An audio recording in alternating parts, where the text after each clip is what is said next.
तकरीबन जी 15 साल तो सी और दिल दी भी मरीज़ सी।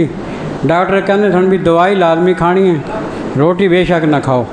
लेकिन मैं अगले दिन इसमें गल की भी क्या मसला है। इसने कहा मैं दवाई बिल्कुल दिल ही नहीं करता खाण और पहले दवाई नहीं खा रहे हूँ। तो पिछली दफ़ा आए हैं तो इतने वो चलीसवा सी ना तो अस अद्धा मुन्ना घंटा चल के गए अड्डे से डावे अड्डे से उससे।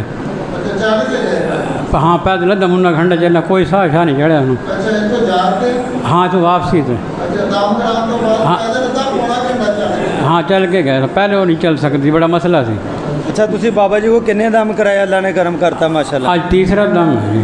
अच्छा दसो कि जो तुसी पहला दम माशाल्लाह इत्थों करा के गए, तुसी दस रहे कि 15 साल तो जो उन्होंने मसला सी वो चल नहीं सी सकते ना, उन्होंने ठीक हूँ माशाल्लाह ठीक है। मतलब कि दम कराने तो कितनी देर बाद उन्होंने सुकून होया सी माशाल्लाह? तकरीबन 2-3 दिन बाद ना सानू महसूस होया भी ठीक है। अच्छा दरूद महल आने तो पहले बाबा जी को दम कराने तो पहले वो चल नहीं सी सकते? नहीं पकड़ के ले जो माशाल्लाह दम करा के गए उस तो बाद माशाल्लाह वो चलन लग गए। हाँ उनको जरूरत महसूस उनकी तबीयत। अच्छा इस तो पहले तुसी दसो कि इन्ना 15 सालों में तुसी किहड़े शहर उन्हों का इलाज कराया गए? मुल्तान में भी इलाज कराया, मियाँ वाली साइड बखर तो हुण भी तकरीबन दिल की दवाई 7000 रुपये महीने की चल रही थी, जी मैं पिछली दफ़ा लिया के रखी हुई उन्हें इस्तेमाल ही नहीं की मैं। अच्छा बाबा जी को माशाल्लाह दम कराने तो बाद मुतमिन है दरूद सलाम का फैज़ मिलने तो बाद वो दवाई नहीं तुहानू खवानी पई माशाल्लाह? दवाई नहीं खा रहे माशाल्लाह।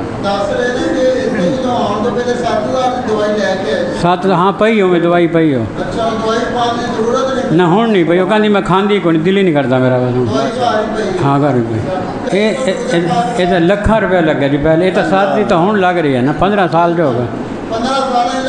हाँ तो बहुत ज़्यादा पैसा। तुसी ये दसो कि जो तुसी वीडियो देख रहे सी तुहानू बाबा जी की किहड़ी गल ऐसी पसंद आई कि तुहाडे दिल नू सुकून हो गया, तसल्ली हो गई कि यार असी इतनी दूर का सफ़र करना वा, अल्लाह जरूर करम करेगा? किहड़ी गल ऐसी तुहाडे दिल च आई? बस दी गल यही है, ठीक तो नहीं कोई पैसे ने न कुछ है, अल्लाह वास्ते जो कुछ भी है बरल बरल इसकी गल्लां सुनते सानू सारी पसंद आंदियां सन।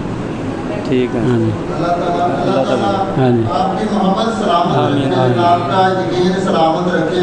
ये असल में यकीन था वो इतना 3500-3600 रुपया लगता है 2 बंदों के आने का, वो इतना सफ़र करके आते हैं।